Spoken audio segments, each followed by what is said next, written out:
ladies. No, we're not. Now we're live, ladies and gentlemen. I'm an amateur. It's been years and I'm still an amateur. We're live here with Karl Immers. Did I say that right? That is correct. Right on. So, Karl, first of all, I want to know where you're from and where you're at right now because I don't know like anything about you.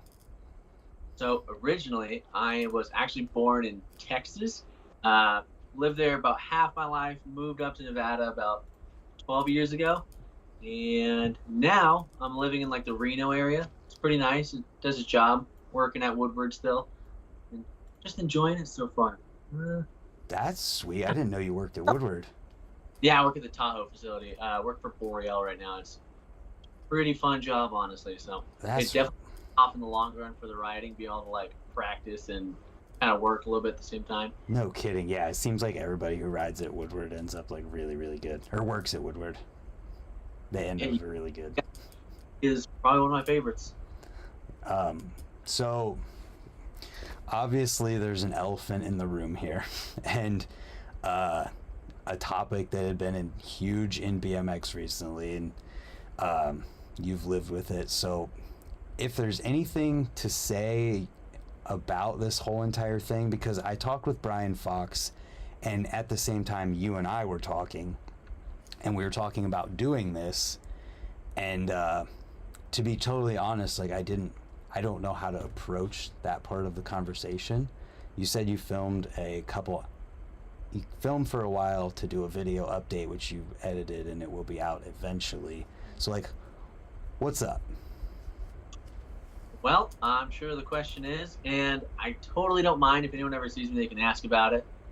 I definitely took a pretty good crash at the triple challenge, and a handlebar went into my eye. I sustained quite a bit of damage, which includes I broke my tib, my fib, and got a lot of surgery on my ankle, including a rod going up my fibula and a whole bunch of plates, screws, all that good stuff. And then I shattered like this whole part of my face, the orbital, cheekbone, and my nose. I got 3 plates in my face and some like stuff to hold it all together, and then a couple of screws as well. And then the part everyone wants to know about is I did, in fact, lose my eye. I have one eye. If it's cool with you guys, I can show it real quick. I'll just like lift it up. That's totally your call, man. I'm not against it. It is a little graphic. I'll make it kind of quick. It's not too bad. It looks normal-ish, but yeah, a little quick. Oh, and, a little bit to the left. There you go. Yeah. Okay. He's gone. Really isn't too bad. My depth perception's like a little off, so it's hard to explain. So basically, if I'm reaching for something, I might miss it by like that much. Yeah. Or I've done it a few times now. I'm pouring myself like just some water or something else, and I'll miss the cup. Mm-hmm. I have 20% less vision. Can't really see too far to the left, but works. Wow, But, it's crazy that it's only 20%. Yeah, it's the human body is pretty impressive. It's gonna adapt eventually. I think your eyesight eventually widens a little bit. We're talking like 1% maybe, but Wow. you start getting used to depth perception. Apparently, over the next like few months, it'll be completely normal. Like at least what the doctor says. So far, I feel pretty good. I'm already like able to like fall from like the side and all this stuff, which I wasn't supposed to be able to do for like a couple months, I guess, and a lot of other things. But so far, I haven't really seen any big issues. It's all been pretty much the same. Literally, the biggest thing holding me back is just not being able to walk. It is really, really boring. Yeah, dude, I can't even imagine like either side of that, not being able to walk. Like, so do you think if your leg was okay, you'd be able to ride right now? The answer is yes. So as soon as my ankle's kind of healed up, right now I'm in physical therapy, doing some stuff like that to get me back up a little bit faster. But as soon as the ankle is healed, I am going to be able to ride the bike. I have an appointment coming up like next month for the eye.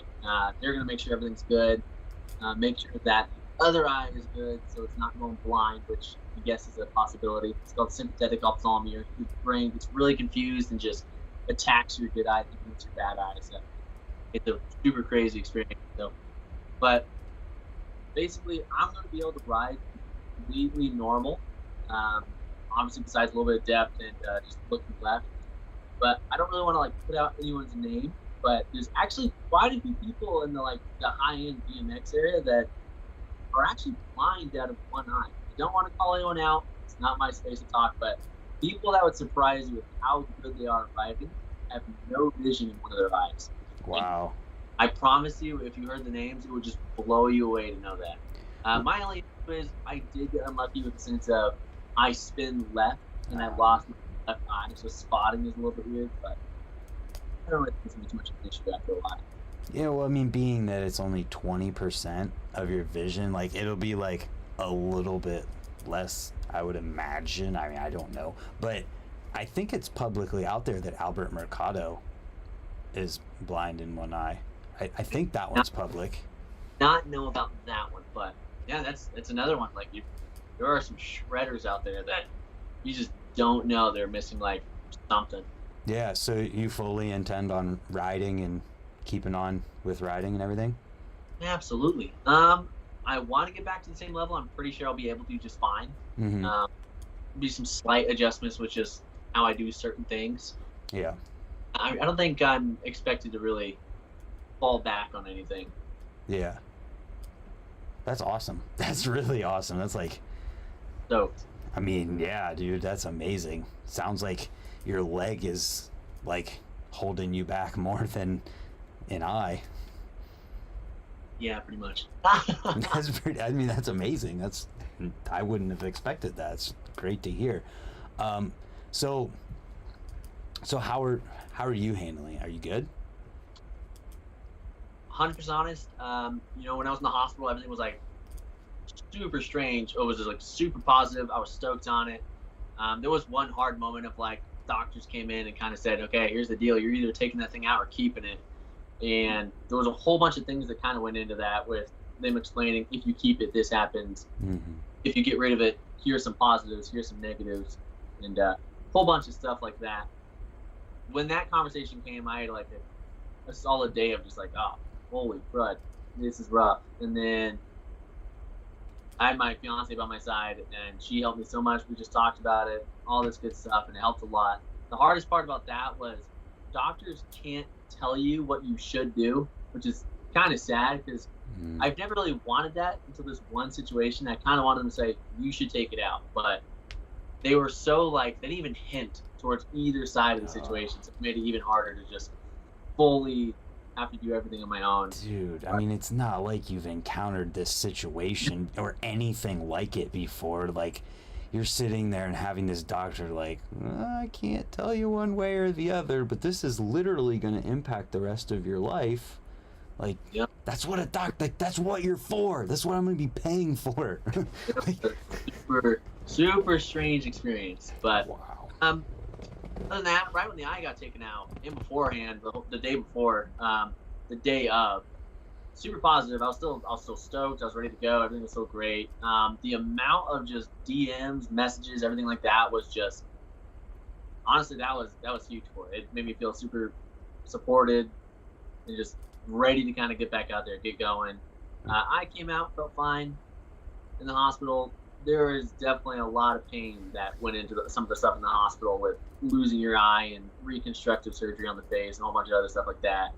But I get home, and it was like the third day at home finally, and then it kind of hit me because I started like looking in the mirror, like actually looking in the mirror, like seeing photos was like, this is sick. And for some reason, looking in the mirror like definitely hit me way differently than I expected it to. It kind of got me into like, oh crap, this is really gone. I am not getting this back. So kind of put me in a funk for like probably a week, maybe a week and a half of like just this weird spot of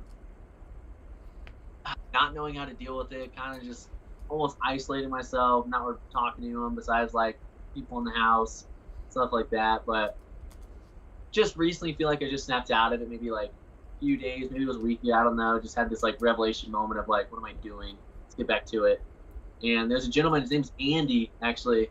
I don't even know where he's from, but he lost his eye. He's a skateboarder, and I was kind of like FaceTiming him, doing all this other stuff with him. He helped me out so much throughout the whole process and kind of just guided me through it. whether it be like him taking out his own eye, being like, hey, this is kind of what it's like.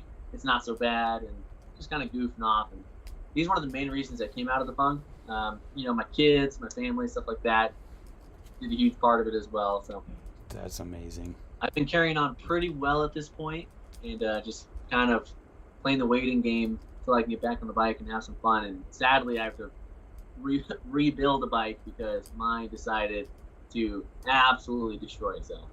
Man, yeah, I can only imagine on a crash like that where it's that gnarly. But dude, that's amazing. I mean, you reached back out to me because we had talked originally, and like you had mentioned that you'd be willing to do one of these, and I'm like, dude, like when you said that, I was like, oh my god, like no pressure. Like I'm not trying to push any of that. And then you hit me back up a few days ago. I was like, dude, you've got to be one of the most positive people I've ever encountered in my life. I really appreciate it. I actually was like, I think the main reason I reached out is because I was watching the Brian Fox's one. I was kind of enjoying it, and then something was said about the jumps being too big, and I was like, oh no, I hope what I did didn't like affect anything. So and that kind of like triggered a little thing in my head of like, oh no, I don't want that to be out there. Yeah. So I mean, a lot of people did say that about the jumps, and I don't know that it was because of you. I mean, I think that you had a crazy freak accident and people reacted to that in a way that they like naturally would in a situation like similar to when that kid tried to jump them and like totally folded himself on the landing. Yeah, fun story about that. Just gonna put it out there real quick. Before he dropped in, there's two people on top of the roll-in, and this kid's like just panicking. Me and my buddy Mark Rubio are standing at the top of this roll, and this kid's like freaking out. We're like, dude, you got this, just commit. And he's like, oh, okay, we got it. He drops in, does not pump, and just. Oh no, you watched it. I felt so bad watching that, dude. Oh god. That was one of the gnarlier ones. But I mean, how did you feel about the jumps?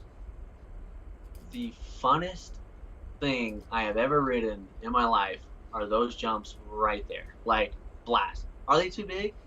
I don't know. I mean, it's up to you, I guess. I don't think so. I mean, if you're going to go to a contest, you're going to sign a waiver. People want to see a lot of airtime, is the best way to put it. BMX, when you go to, like, events, the reason we get paid for stuff like that is literally because BMX is a show. Mm-hmm.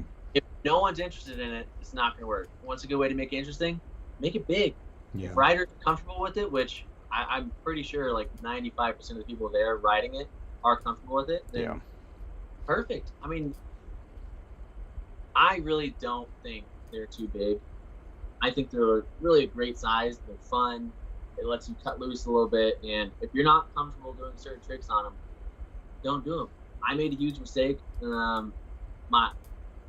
Something weird happened when I was going off the lip in the last one, but things happen. One crash isn't going to change anything. And it's a bummer because I got a lot of DMs like a few days after saying like, hey, I DM'd a whole bunch of people saying these jumps are too big, and I think I got a hold of the right people. And I was like, oh, dude, I like had to respond like, dude, please don't do that. The jumps are perfect. It was just weird to have so much, like, I get they were just trying to support, but I felt like they were doing it the wrong way, just trying to like attack people instead of like understanding that I messed up, made a mistake, I fell, and that's the whole story on that one. Yeah, and like on a trick like what you were trying, there's just zero room for any type of outside variable to go wrong, whether it's you in the input you're giving to the bike or something just happening in general. But Brian and I pretty much chalked it up, and I'm sure you heard, to like, it's the rider's decision if the jumps are too big, and if it is too big for some people, it's not for other people. And if you're scared to ride those jumps, don't ride. Nobody's forcing you to do it. Like, it's totally up to the riders and not the people watching. If there's people willing to participate, then it means they're not too big. Yeah, I agreed with like everything you said about that.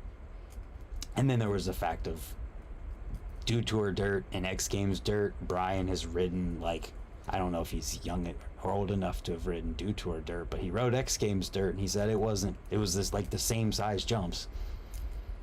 Yeah, true. Yeah. So that being said, you're gonna keep riding, and as soon as you're back able to with your leg, the question comes up: is the 1440 still on your mind? Absolutely. My biggest thing is obviously when I get back on the bike, I'm gonna have to practice it and make sure that like I can spot still. Yeah. For most of the trick, I can kind of spot. I spotted like 3 times throughout the trick, my landing, and then that's it. But I don't know exactly how it's gonna feel now. Mm-hmm. I've landed one to dirt, but I don't know how it's gonna feel to actually try another one. So absolutely, it's on my mind. I want to do it again so bad.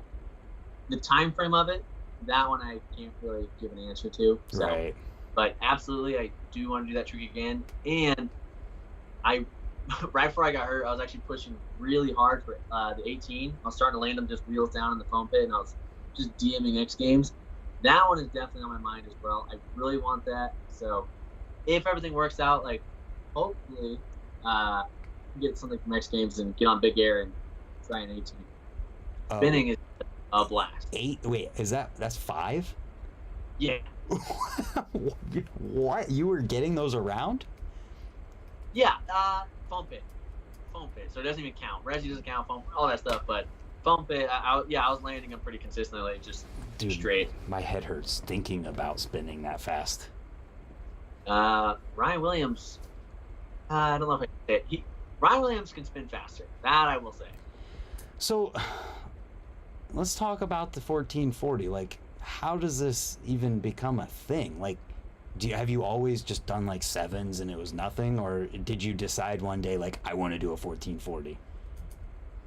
Watching Mike Spinner do a 1080 was like the coolest thing in the world to me, and one of my first tricks I did was like a 360. You know, after the usual like tire grab and one-handers and stuff like that. Mm-hmm. But obsessed with spins from that point, and then I learned 7s kind of quick. So at that point, I would be to do a 14 only because I watched Todd Main try them to Resi for a bit, and I was like, that is so sick. I always thought it'd be like the coolest thing ever to try to be the first one, and I was like, there's no way because it's already like this big hunt, everyone wants it kind of thing. So, but always wanted to do a 14 ever since watching Todd Main just try one. It was amazing to watch. Is that the one that there's like a clip that went around on a Resi a long time ago? Yeah. That you're probably thinking of the one there's like 3 people standing to his side and he's just spinning so fast. Yeah, I feel like I remember that, and that was like so many years ago. And then to think like you're the first person to do it, right? No one ever did it before you. I did it to dirt. It was a huge thing saying like people done it to Resi. I know for that fact, doesn't matter. doesn't matter. Yeah. So, but credit. No, there's one thing I do want to say. Nikolai did do it on a mountain bike, which I think is gnarlier. That is insane. That it was even, especially that it was done first on a mountain bike. That's crazy. But from my knowledge, I think I was the first to do it to a real landing. And I mean, DJs and BMX bikes, they can be 2 different firsts. Like, obviously, there will always be the first person who ever did a 1440. But I think like if you compare that to like snowboarding, I mean, how many spins are they doing at that rate? Like, snowboarding is so outrageous that that's how I get a gauge for, I feel like, how outside people feel when they're watching BMX, because you hear the announcing for snowboarding and they're like, the 1660 double whatever Mick thingy mabobber, and then he's like, the underwet. The triple cork 16 or something like that, which is 3 flips and 1.5 spins or something like that, and it's just like, yeah, that's insane to me. Like, what? So, yes, Nikolai might have done it on a DJ, but you did it on a BMX bike. So, wow, to think that there was that many years between Todd and that video clip coming out. Who else do you know of that's like trying to push to land it? At the moment, I don't really know. Landeros gave him a few tries. I'm pretty sure Brian Fox tried them. I'm going to feel awful. I don't remember. Someone did try it at Feast for best trick, and I'm just drawing a blank on it right now. I feel like I might remember that. And it might have been Fox, but I'm not sure. Yeah, I'm not sure either. It might have been Brian Fox, actually. I think it was, If but I I'm don't want to be wrong and then get roasted. right, this is the internet. You're not allowed to be wrong here. Dang. Okay. So, uh, before we get too far outside of like the whole realm of the talking about the accident and everything, uh, is there any type of like length on like if your leg was okay right now, would the doctor like tell you wait this long before you should ride again for your eye? Oh no, so I'm not really gonna say the date of the appointment, but at this point, I am. If my foot was okay, I'm able to kind of like I could jump down my stairs. I could goof off in my house a lot harder. He said, from what he said, my eye is pretty much good at this point to kind of resume everyday activity. I'm wearing this just so like debris isn't getting in because my brain is a lot more exposed at this point with not having some nerves back there, Yeah. stuff like that. But yeah, so I'm not really too sure. I'm kind of waiting to go 100% until I get my prosthesis because that's gonna really fill the hole. Right. Get back there. But if my leg was good, yeah, I could go to the skate park and just go ride it. That's, I mean, that's pretty cool, dude. Like the fact that it's such a quick thing. I mean, like I said earlier, it's like your ankle and leg are holding you back more than that. My buddy Sponge, he's like my go-to for questions about things, and I asked him some things maybe that we could talk about too. So I'm like going through the list there. Has there been any like positive things that you found have come out of this? Oh man, this is a really weird one to say, but when you get into something, you're always like, oh, hold up, I don't wanna. Okay. I still hear you. You're good. Okay.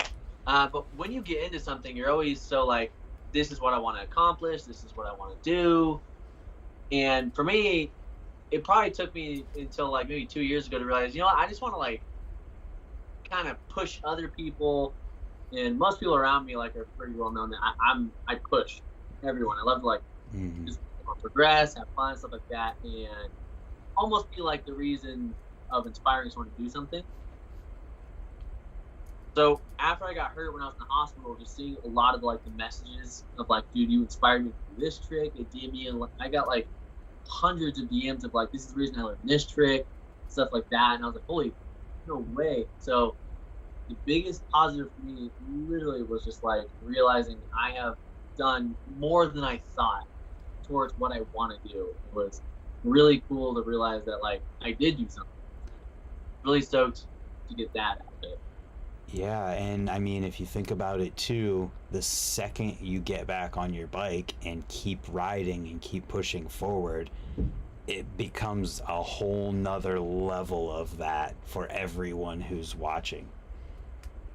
And I do appreciate hearing that. And, I cannot express how excited I am to just pedal down my street. So. Yeah, man, that's gonna be good. So you mentioned that you talked to this skateboarder who had similar thing, and you've heard about a bunch of other BMX riders. Have you looked into like anything else with that? I know the thing I was thinking about too that comes to mind is like, have you ever heard of Michael Bisping, the UFC fighter? Did he has one heck of a story? Let me tell you. Yeah, I know Mike Bisping is. So like he was fighting like legit, top tier UFC guys where like you don't know what's coming. Like I don't know. I felt like if he could do that and like have no idea that when a punch is coming from what direction other than what he can see, like I feel like you riding when you do is gonna be great. I think it's gonna be a lot easier than getting into a cage with somebody else. Right? Like no. And just to note on the Mike Bisping thing, the fact that he was able to go get his eye, like his vision checked out and somehow passed missing an eye. Congrats. That's a pretty cool story. Yeah. I feel like I don't want to be wrong here about that too, but I feel like he might have even fought for like the title before whenever his eye was like messed up.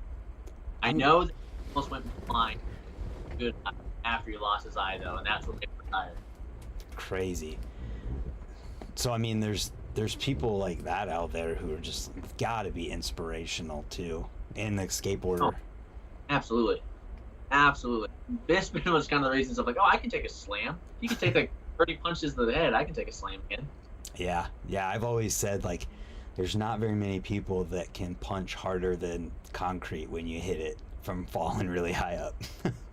Yeah. Yeah, man. So I feel like we kind of covered the accident stuff pretty well. What about like, you're pretty like underground as far as riding goes until the 1440. I feel like you weren't like super mainstream where like everybody knew what was going on. So like, talk a little bit about getting into BMX and riding and stuff. So my getting into BMX story is a very simple, quick story. It's me and my buddies lived on a golf course, and we all had bikes. I had a crappy little like mountain bike, just horrible Walmart bike. They had one of them had a BMX bike, the other had like this horrible BMX bike from like Walmart. And they said, let's go ride at the golf course. It's like, oh, dude, heck yeah, high school, let's do that. Mm-hmm. And this was sophomore or junior year of high school, one of the two. And my buddy jumps one of the grass bumps on the golf course, like near the bunker. And I was like, this is it. This is what I want. And I started trying it. I couldn't do it. I just like pick up my front wheel and then fall. And at that point, I was like, oh, sick. And I looked up his bike, which is a GT. Started seeing people that rode for him. And then I got really into Aaron Ross, really into Tom Dugan, and then just like that's what solidified like this is what I'm doing. And I got a horrible Walmart BMX bike for like a solid like 8 months, and then moved on to a felt. That's literally how I got into BMX, was just riding a golf course on a grass hill with a couple of my buddies. And I bet there's not very many other people that have that story. No, I have a very plain, out of the way story. I feel like, but. That's all it took. It was a really cool thing just to look at. Yeah, dude. So when would that have been? What year would that have been?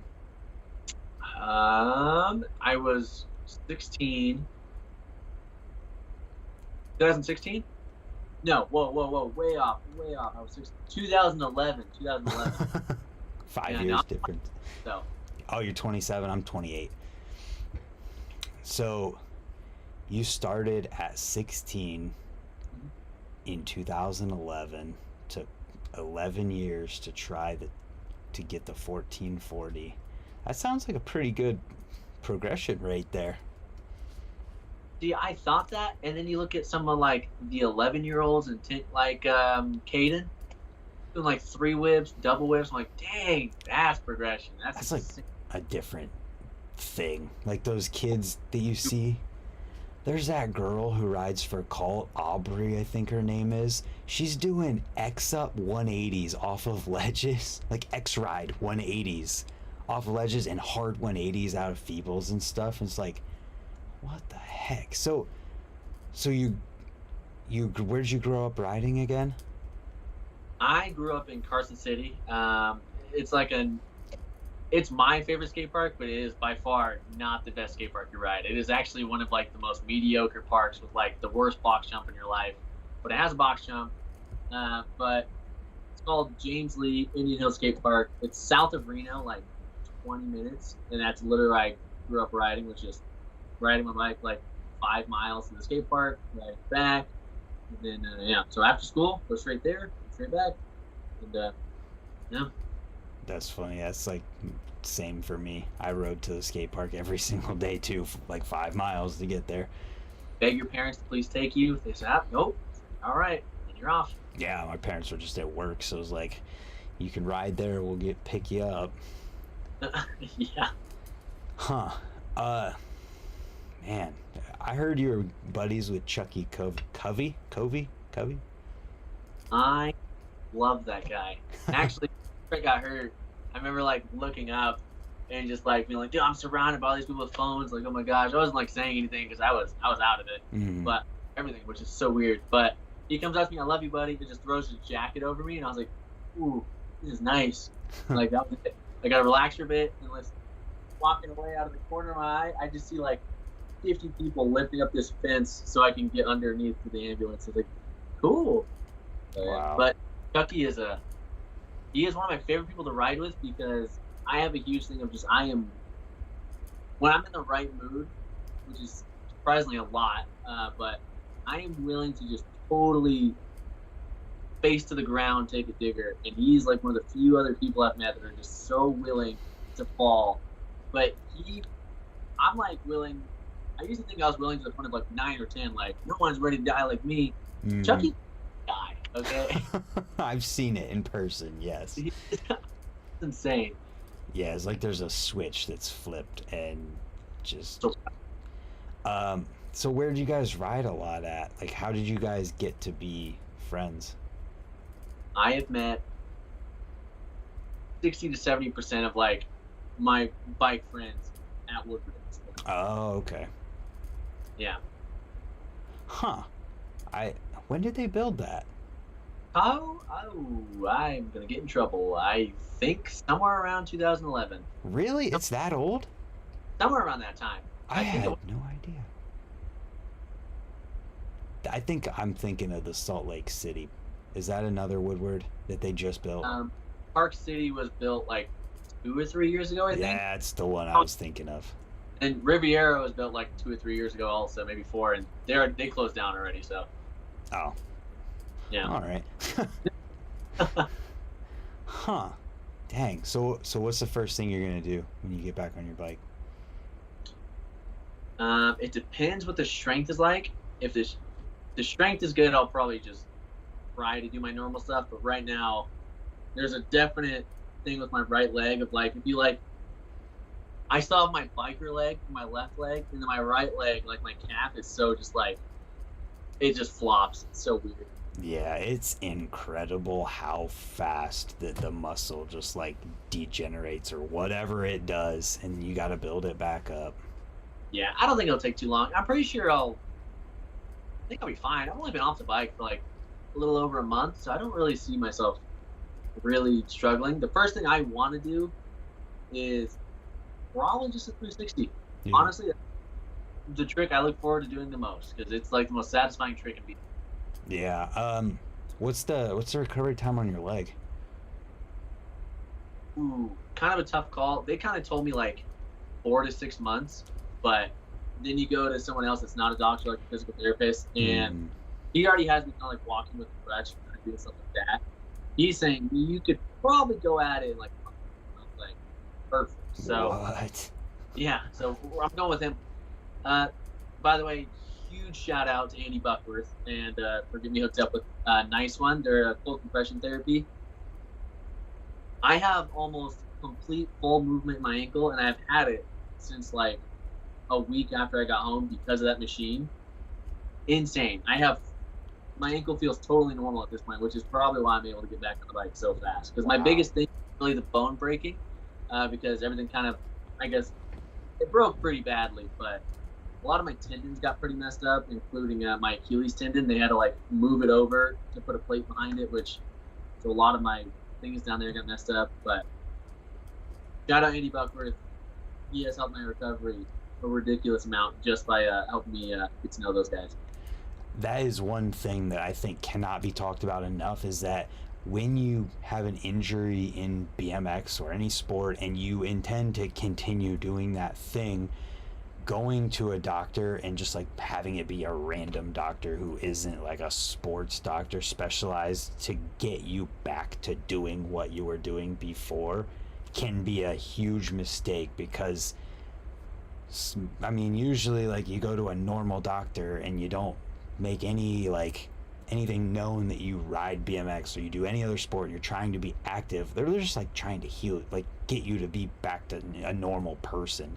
They're not trying to get you to be this like elite athlete, which no matter what anyone wants to say, like any BMX rider at a high level is like an elite athlete compared to a normal person. And so like keeping that in mind and knowing that when you go into the doctor that you need to make sure you see the sports specialist who's going to get you back to what you were doing before could be the difference between doing it again and having to deal with pain trying to do it again. Yeah, it was pretty weird because I remember being in the doctor's office just recently because I just had to get another X-ray on it to make sure everything's healing properly.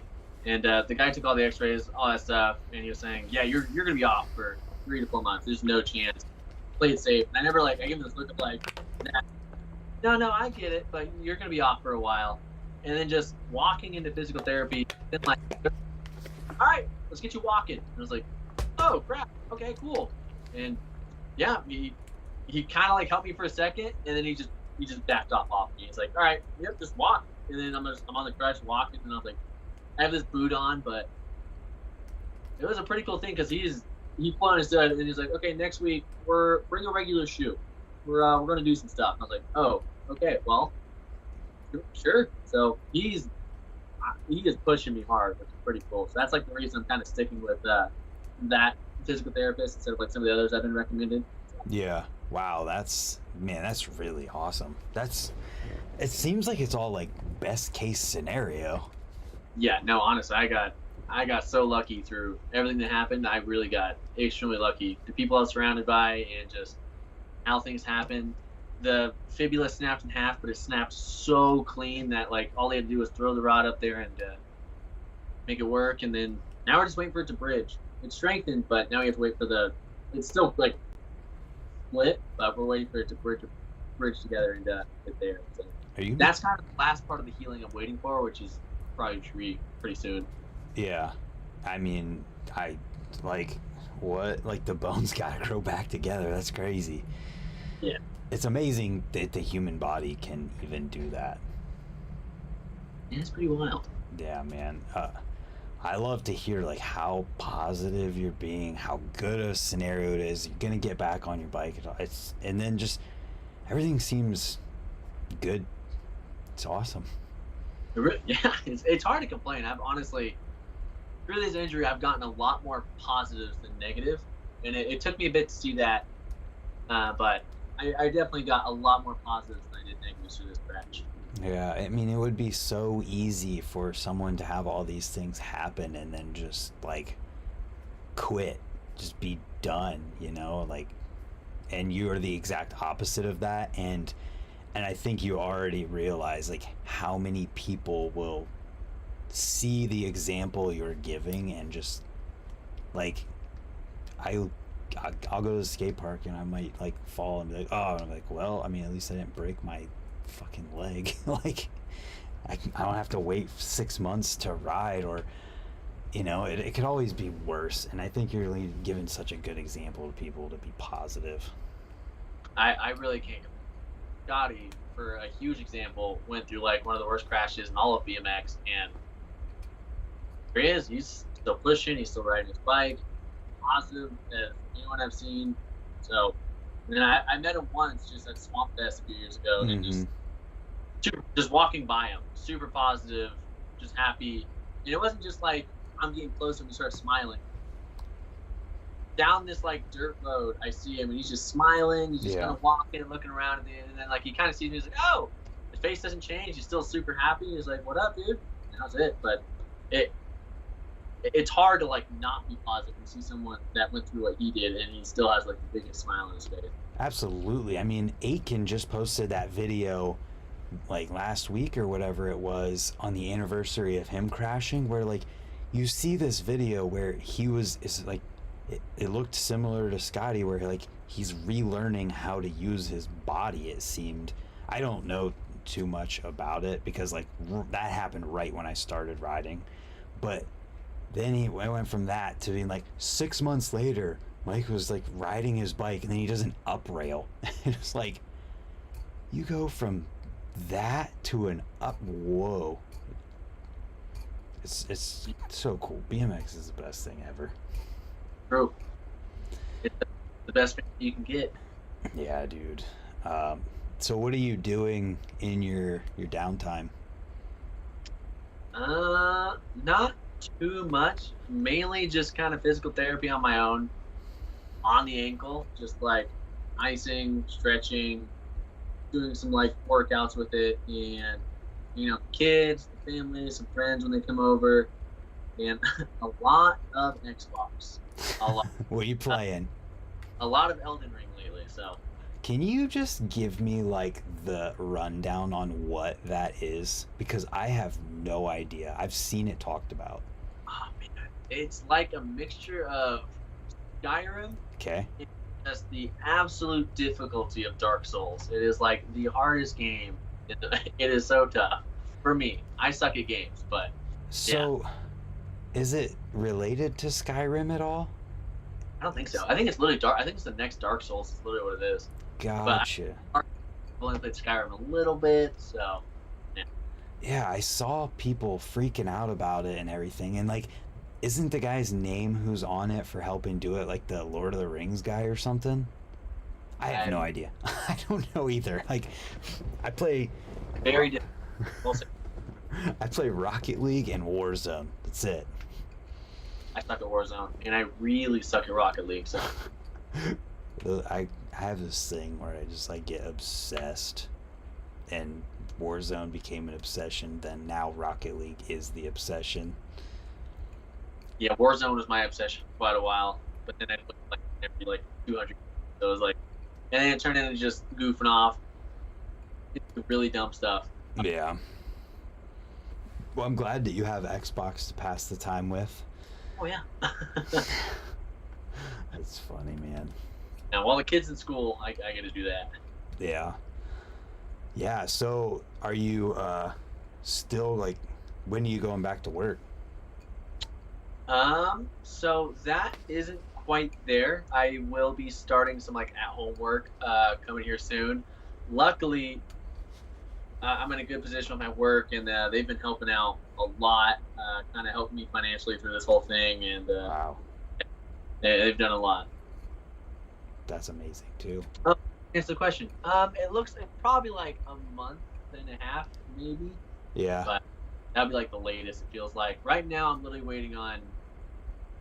This one actually does hold me back. Is the eye. Driving with one eye, we don't know the exact process yet. There's a chance I might have to take some driver's classes to like prove that I can still drive with binocular vision or something like that. Mm-hmm.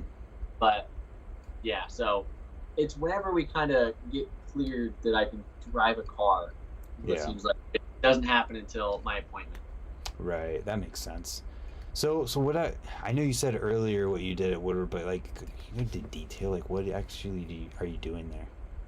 So at first I was like one of the BMX coaches. Now I help run big operations. Like the assistant manager over there for Boreal though. So still over at Woodward, but I'm at the building right next to it, which is Boreal. It's all owned by Powder Corporation. All the Woodwards. Yeah, but I just do like big operations. You do Which- what? It's base operations, so basically like front of house and like kind of like all the areas and stuff like that. Everything on the floor. Gotcha. No. You know, you cut out everything you said was like, so I didn't hear. First impressions. That's a good way to put it. Is first impressions is kind of what I do in a sense of just cleanliness, not maintenance, but somewhat. I see. Dude, I can't imagine just being at Woodward. Is that one in like the city? Like, where is that in relation? Do you know where Tahoe is? Like, literally Tahoe? I don't know anything. So Lake I can Tahoe. Google it. Oh, no worries. It's Sacramento. Think of an hour and a half from Sacramento. All right. It is 2.5 hours from San Francisco. Just straight east. I'm just gonna Google it and pull up the map. Yes. Boreal Mountain. Pilgrims. So it's literally like up a mountain. There's no city near there or anything. You have to drive to it. Yeah, it averages like 20 to 30 feet of snow. It is a lot of snow. What? Yeah, it's a ski resort, so there's a lot. And then there's a building for all the Woodward stuff, like the ramp and whatnot. How far do you live from there? I live 50 minutes. Oh, wow. Yeah. Yeah, it's quite the hike. Yeah, it's not too bad once you're used to it. Love what you do, so it's kind of hard to argue with that. Right. And they've literally that company's done so much for me, and they've helped me out in so many ways that it's hard to explain. So. Yeah, that's the thing, man. It's so hard to find a job for anything, like company, people, whatever it might be, that is that supportive in general. So that's the kind of thing I could see why you'd want to hold on to it. Yeah. Plus, they let me get a lot of time off for going to contest. So it's also hard to argue that one, which I just kind of started doing. Do you see yourself competing again if the riding's there? If I really want to make it to the next triple stop, which is like April, but I don't think I'm going to be able to make it. So, Bro, but I'm going to Woodward West for the month on April. bro, that's like 2 weeks. When's the con?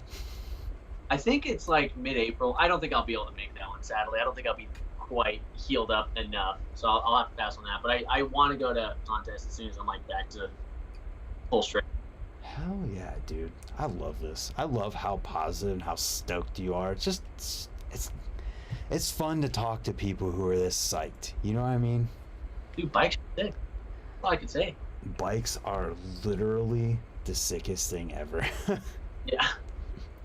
Like, I just posted this thing yesterday because I was thinking about how, like, I don't know what it's like to quit something when it's hard or it takes a lot to do it or it takes a lot of attempts, like no matter what it is, and it's because of BMX.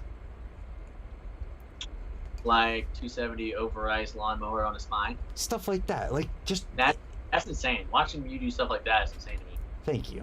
But I mean, even just like in life stuff, like learning how to do like certain video editing or a picture I want to make or something like that. Like, I was thinking about it and thinking, just, man, there's people out there who would pull up a video on how to do something that they think might be cool. And, oh, I'm not going to do that. But because of BMX, I'm sure you're the exact same way. Like, you just don't give up on something that you want to do because it's hard. And because of BMX, most of us can relate with this mindset of just, yeah, it's hard, and yeah, it might take a lot of tries. Yeah, I might fall and hurt myself on the ground, but I'm not quitting until I'm successful. Yeah, my biggest thing of it is, like, how I look at it is, no matter the sport, action sports mainly, BMX, scooter, skate, dirt bike, whatever it is, when they land that new trick, you don't see that, like, you're at school, you're at a public park, you're at a store. You don't see people freaking out of just excitement, of joy, and not being able to contain themselves of just how happy they are. Yeah. But you will see that a couple times a day at a skate park of just like that. You will not see that anywhere else. Of just like beyond ecstatic and not handling themselves properly because they're so stoked they just landed their first tail whip on a scooter or a flip whip on a bike or something like that. It's just like, no matter the level of it, it's like that excitement. You're not going to really find that anywhere else to that level that many times in a row. It's the uncontainable stoke that I think Drew Zanson talked about. But you're 100% right. And like, when you think about it in comparison to other things that people do, it's crazy the level of like just intensity above that it is. Like, yeah, you can make like 10 3-pointers in a row and somebody be like, oh yeah, cool, it's awesome, and their buddies might pat them on the back or something, but like, most people aren't going to like lose their mind because of something like that. And I'm just I don't know, thankful for BMX for like putting that mindset into people like our head, because it translates outside of BMX too, to everything. Yeah. I'm sure every single person can think of that one trick they landed that like brought them to their knees, like almost crying, like, holy crap, this was so cool, and just being tackled and being in pain because your friend just hurt you, but like still stoked. Yeah, that just reminded me of this kid Huck from Ohio. He was 6 years old whenever they did that USA BMX thing at Woodward West last year, and he did a flip onto the resi because he wanted to be the youngest kid ever to do a flip on a BMX bike. He cried. Yes, and I was just, when that happened, like he landed it, rolls away, and before he even gets back to the landing of the resi, he's crying with Yeah. joy. And I'm just thinking, like, man, I can't even imagine being in a mindset where I'm like not desensitized to life and emotions and things because of life, to where I land a trick and it's like you break down crying hysterically because you're so excited. It is good life. And that is exactly why I want to get back to it. It is nothing beats that feeling. It really, I mean, it's hard to beat. It really is. Yeah. We got a couple nice things in the chat here I want to shout out quick. James Wall said, "Big bad Karl Immers, you're my idol, beast." And then Mills Thrills MTB said, "Hey Karl, my heart goes out to you, brother. Coming from a guy who's completely blind in one eye for 25 years and been riding BMX for 15 plus. Stay hungry, man. You're a beast." And that right there, that's so sick. I love that. I've had so many people reach out to me saying like, "Dude, I've been blind for this long. It's not bad. It doesn't affect me at all." That's so sick. And like that, 15 years on a bike being blind, that's dope. And the fact that he's been blind longer and shows I'm gonna pick up an action sport. Right. That's it. It just goes to show, like, there's no holding you back.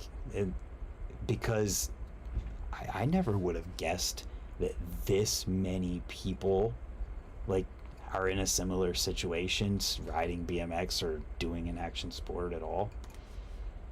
Never would have guessed.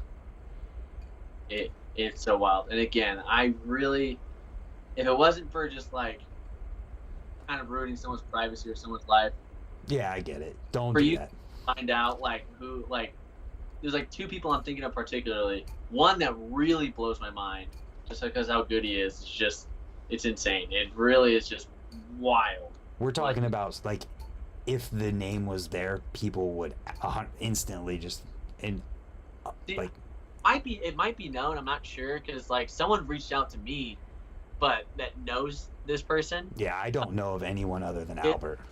But it is a very, very high level rider. We're talking like winning contests a lot. So Wow, yeah, that's amazing. Damn. Maybe that person will talk about it. Maybe they won't.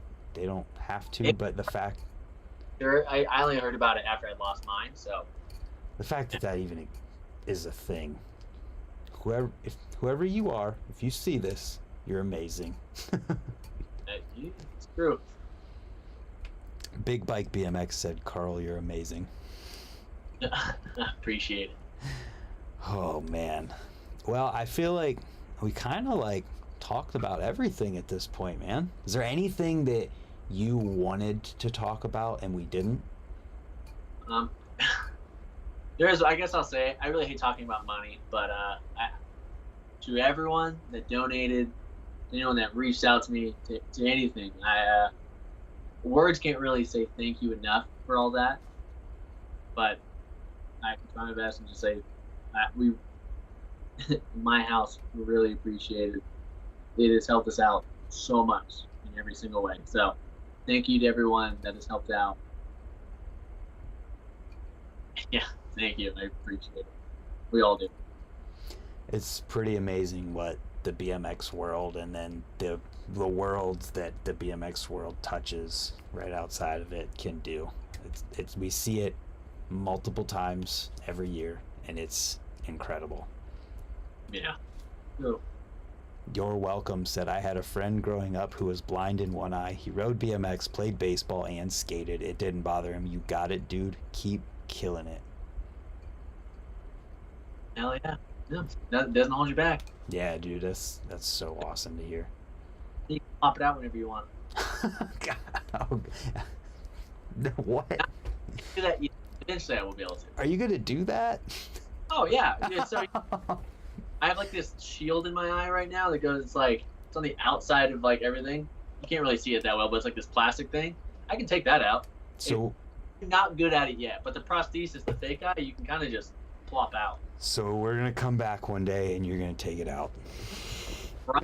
my aunt gave me this idea for an Instagram video of having a little golf ball cleaner and just like start the video with like it cleaning something and then just pop my eye in and then just send some tricks. That would be the funniest thing. I love that you have a good enough mindset to just roll with that because, whew, I mean, I'm thinking about that like, oh, I don't know. Hey, you know what? It's be fun. Number 2, after I get my regular eye, I want a snow globe, but I want it to be working though. I want it to be like shake my head and like, he's so sweet. There you go. There you go. Man. Have you looked into any kind of like, is there any technology or anything that might be able to like somehow bring it back? Yeah, I don't really know. I mean, there's like obvious things I've been sent, like Elon Musk stuff of like this thing called Think. But most of the things that do have the possibility of bringing that stuff back, I don't have the option for because my case wasn't necessarily, hey, you're blind in that eye. It's I don't have an eye anymore. Right. My optical nerve is snipped and taken out. I don't have a. There's like a hole back there. So. Mm-hmm. Yeah. Gotcha. Well. But you know, who knows? That doesn't really bother me too much. Yeah. My kid an apple, so as long as he's happy, then I'm stoked. I'm sure when you start riding again, it's just you're gonna adapt to it, push forward, and then do the 1440, and then pop that thing out. And The only thing I'm nervous about literally is being at a skate park and just not seeing like a little kid come in and I just smoke him. I really don't want that, but yeah, might have to. Do you ride brakes? no. Brakes They might. I used to destroy my fingers on like my friends' bikes just doing bar spins. Brakes and bar spins suck. I'll figure it out. I want to try them. I've been wanting to get a gyro for a while, so we'll see what happens. Word. Well, man, I don't want to keep you any longer than necessary. I appreciate you even being willing to do this. I wanted. What's that? This was sick. Thank you. I hope you enjoyed it. I hope that other people enjoyed hearing from you and stuff, and just seeing that like you're okay. You're gonna be okay. We're gonna see you more on the bike. Like it's gonna be all right. I'll be back soon. Hell yeah. Thank you, man. Is there anything else you want to say? Anybody you want to shout out or anything before we jump out of here? Shout out Brent Moore for having a killer first podcast and doing tricks I don't ever see on a bike. Ever. Shout out to you for doing a 1440 and being the most positive person I've ever met. Well, kiddo, so I didn't hear what you said. It cut out. I'm gonna go hang out with the kiddo and go eat some meatballs now. So Right on. Where can people find you real quick before we jump? at Karl Immers on Instagram. Boom. There it is, everybody. Thanks for tuning in. We'll see you tomorrow for a video. Good night. Later, guys. Sweet. We're out. Thank you, man.